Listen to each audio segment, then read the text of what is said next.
Can you hear that there? The pump is pulsating, yeah? So this pump is on its way out. Let me just show you something. See the pump's running there. The pump is extremely weak. If I put my screwdriver in, I can stop it with minimal force, yeah? So the pump's gone, and I'm going to replace the pump here, and I thought I'd quickly show you why. I was stupid place to put a junction box underneath the pump, 2-port valve. Couldn't have picked a worse place underneath the vessel. We've got a weak pump, so we're changing the pump. They've got an issue with the 2-port valve. It's basically sticking, it's coiling for heat when they don't need it. So they've got an issue with the 2-port valve as well. So we're going to change 2-port, we're going to change the pump. And then they've also got an issue here with the pressure gauge. Pressure gauge is not showing the true reading. I was here a week before. I filled it up, drained it down and everything, tried cleaning it out. There's nothing we can do. So we're just going to change this whole valve, actually. We're just going to replace the whole thing, including the pressure gauge. PRV is open, so the pressure keeps going up and down. And I said, the best thing to do is just change this full valve. I found that the filling loop here, it's got a slight leak on here as well. So we're going to change the filling loop. What I like to do is put a lever ISO there, change filling loop, change all of this, recharge the vessel. I'm going to change the manual air vent to an automatic air vent. I always like to do that. And then change pump, change 2-port valve. There's quite a few things here. Not the hardest in the world, but you know, it takes a little bit of time. Now, this system here is a sealed system, so I don't really need to worry about airlocks and stuff like that because I have mains pressure coming in here. So I'm gonna this is essentially what puts water inside of the system here. So filling back up shouldn't be too much of an issue. What I'm going to do, I'm going to drain, open up PRV, recharge the vessel, drain all the water out of there, and then slowly work my way down, take the pump off, the water will be then up to here, work my way down, and then the water will be down here, yeah? So let's get on with this. Let me show you the parts. So the parts which I've got, UPH, 2-port, I've got a Grundfos UPS3, I've got my isolation valves, AAV, this is that 4-way valve, there, AAV, anything else, I think filling loop and everything is inside here as well. Yep, everything's in there. Got my wet vac here to help pull all the water out, because this is the highest point in the property. I'll just get wet vac and it should then just drain whatever's in this section here. I'm just asking them. Yeah. Why have I got this appointment?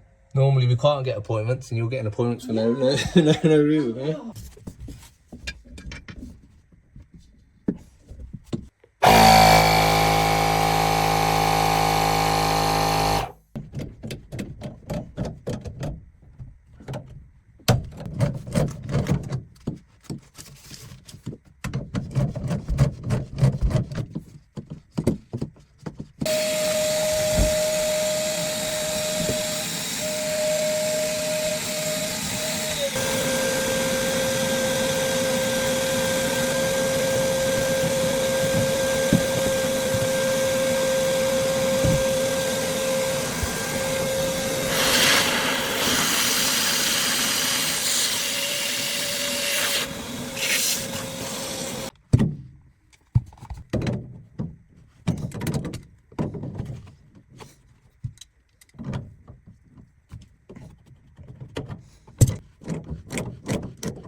hear that sound now? Basically I put silicone grease on the shredder, but it's still passing, so I'm going to change the shredder, the core bit, after I've done all this.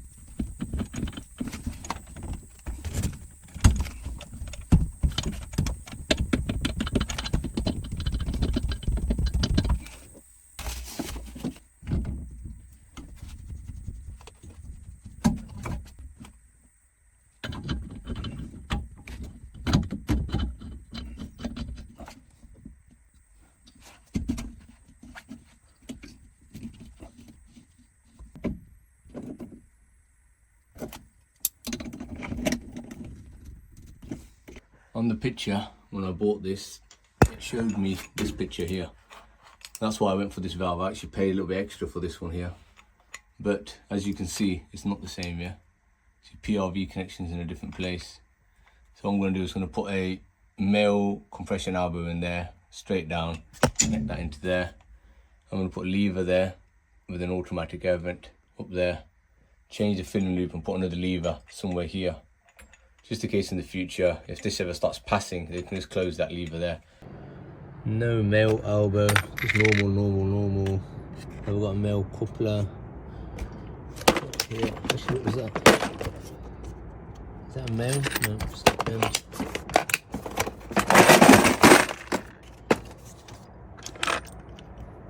Male coupler. Use that instead.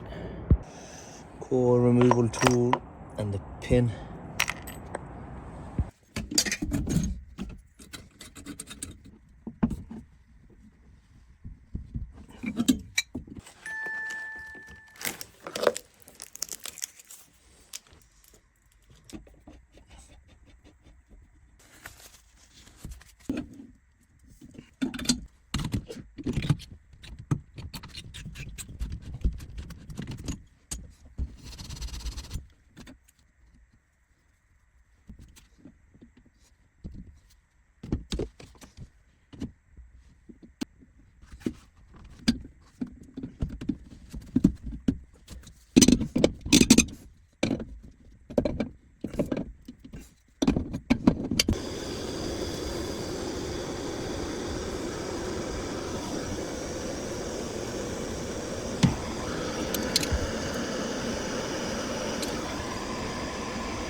So now I'm going to do safe isolation to make sure there's no power, live to neutral, nothing, live to earth, nothing, earth to neutral, 0. Okay. No power, so I can get on with it. So this one's nice and easy because it's on this plug. It's nice and easy, live, neutral, earth.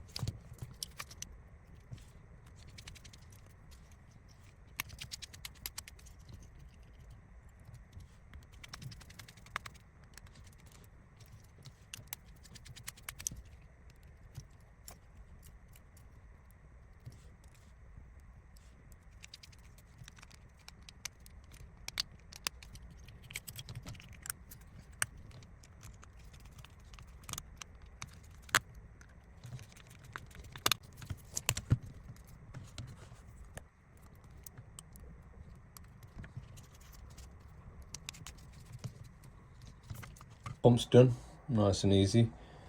I'd actually put that the wrong way around, so you could just flipped it, job done. Now time to move on to this wiring centre. It's probably the neatest wiring centre you'll ever come across. Probably one of the neatest I've ever seen. So I'm just going to pull this out one by one, strands one by one, and then I'm going to just feed the new ones in.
All the work's done.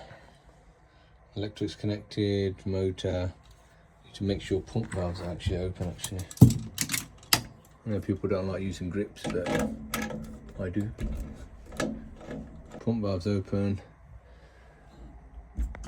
Let's fill up the system.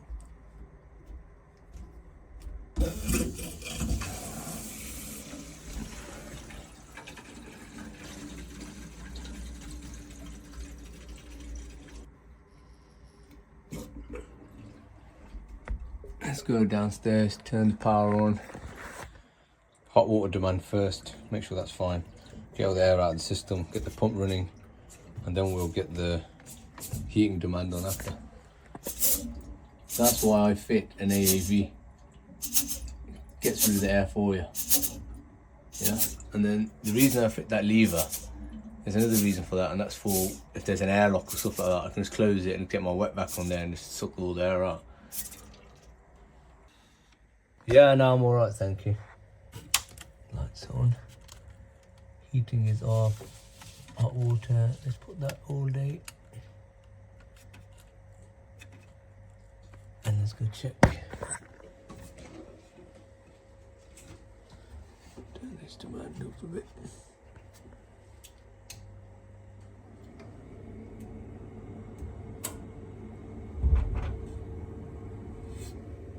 So pump's running. The way it works, just in case you want to know, you've got flow from the boiler coming up here, goes down, then the pump basically throws it downwards. If you look at the arrow, it's pointing downwards. It's throwing it down here. It's either going through 1, 2, and then got the bypass there, yeah? So it's either going 1 or 2. And at the minute this should be open, because this is hot water, which it is, it's open. The flow is hot, so water's going through there, going return down to the boiler. This is off, the display is off at the minute, yeah? So Once this is fine, I'm going to turn it off and then I'll do it on the heating side. I've got the pump on 3 to get rid of all the air and vent, and it's fine. Most air has been released from the system, I believe now. Now, where's the return on this? It's here. Put my hand here, return's warm. So there's no air in this one little small circuit. So from the boiler all the way up here, there's no air. So I've cleared all that. Now I'm going to move on to the heating system, clear all that air. Make sure we've got no leaks. And that's me. Job done. This was the only bit that I was concerned with. You see this here? Because there was a lot of pushing back and forth here, yeah? And this as well, yeah? But this is okay.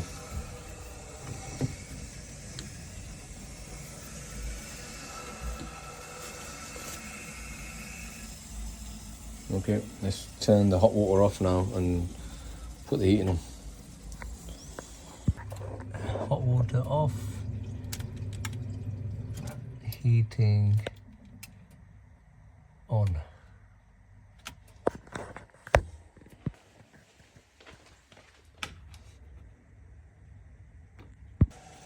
So heating's on. You can see this zone valve is now on because the orange light is on. That's why I do like the EPH heads. You can just look at it and just fault find like that. Makes life easier. This is off because you can see it's stiff. As before it was moving back and forth. Now again, I just let the AAV do its thing, release any air out of the system.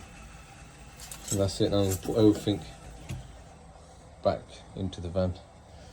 So here's everything here. Old pump, all of that rubbish. I've already sorted it out anyway. So let's get this in the van. Then we go back to just making sure this is fine.